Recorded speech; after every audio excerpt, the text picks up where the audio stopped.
Good day, fish tankers. What will be the new trends in 2026 in the aquarium and or fish keeping hobby?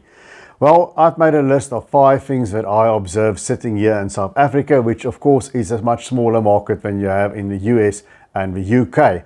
But if you're interested in having that discussion with me and maybe weigh in the trends that you see in your area of the world, then let's take the plunge.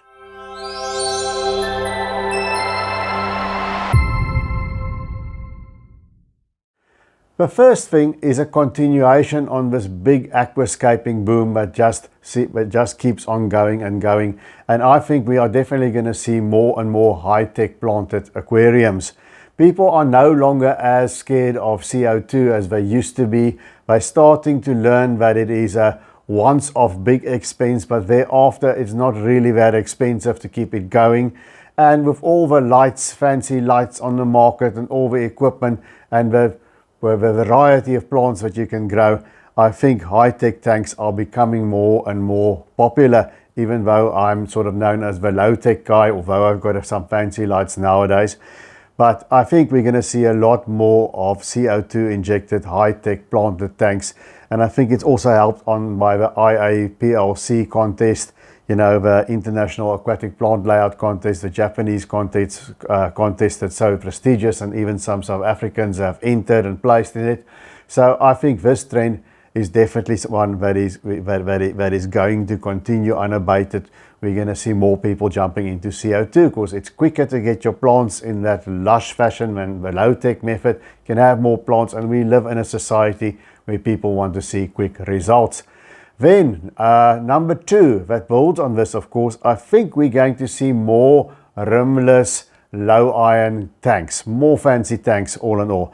Because, you know, the ADA aquariums are very expensive, especially here in South Africa, but we're getting so many cheaper Japanese imports like the Aqua Japan tanks, and then Chinese imports like the Crab Aqua. And then, of course, we are also seeing even more Chinese imports of new tanks. So even if it isn't white glass, you're going to definitely see the curved glass in front, like the Denali Scaper tanks. And every time there's something, there comes a cheaper version on the market from some Chinese company, or at least we have a lot of Chinese imports here in South Africa. So I think we're going to see a lot more of fancy tanks, the low iron rimless tanks, or the ones with the curved edges like the Denali Scapers. There's going to be cheaper versions of that coming into the country. Then the third thing that builds onto that, next trend, we're going to see big nano aquariums. All right, now we know a nano aquarium is anything below 20 gallons. If you're there, then it's a nano tank. But the very small nano tanks, your 5 gallons, your 7 gallons, and so they are quite finicky and they're quite hard. So I'm seeing a trend. The most popular size already is a 2-foot aquarium, like the one you see here. That's around 15 gallons. I have a 2-foot that's ready to be set up, you know, that's 14 inches high. So then it just kicks it out of that nano space. But that sort of tank, that 15 to 20 gallon high tank, I think we're going to see a lot of those. Why? Because we're going to have a lot more high-tech planted tanks. That is expensive with all the setup costs. So that size of tank, you know, it makes the expenses not quite as prohibitive. You know, so if you're going to do a CO2 tank, you don't want it tiny, but you can have it a bit bigger but still small. So that top edge of the nano aquariums, I think that's going to be increasingly popular. And then of course you have to put fish in it, and especially with aquascaping, with the focus on the plants, you're going to have smaller fish, you know, so that you can accentuate the plants more, and because the smaller tanks have less space, so we're going to see more nano fish. I've already noticed that, you know, we've seen things like least rasbouras. We see them, it is very rare that you saw them here in the hobby in South Africa, and of course Axelrodi rasbouras, my favorite. They also a very few far in between thing, but when I was up in Joburg, I saw lots of them in the tanks of Aqua Empire. So we're going to see more of these nano fish, and we're also going to see a bit more nano oddballs, I suspect, like the Styphagon gobies, things like that. So more nano fish is also something but I think we're gonna see.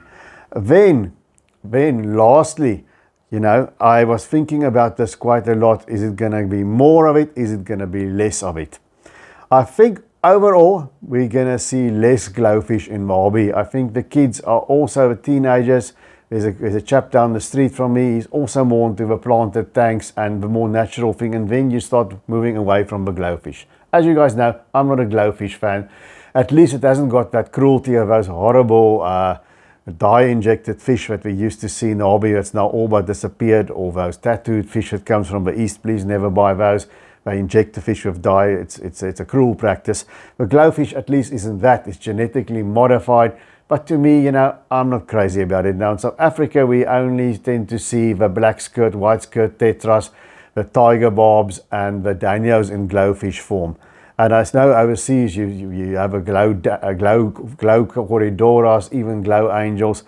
Now I think we might well see them coming into South Africa, but I think the glowfish craze has now peaked, and we're gonna see less glowfish, hopefully.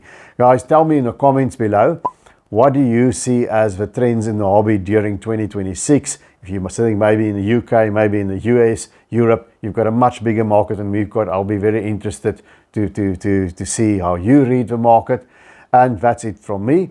Please remember to hit that subscribe button. And until I see you guys again, take good care of those domestic denizens of the deep.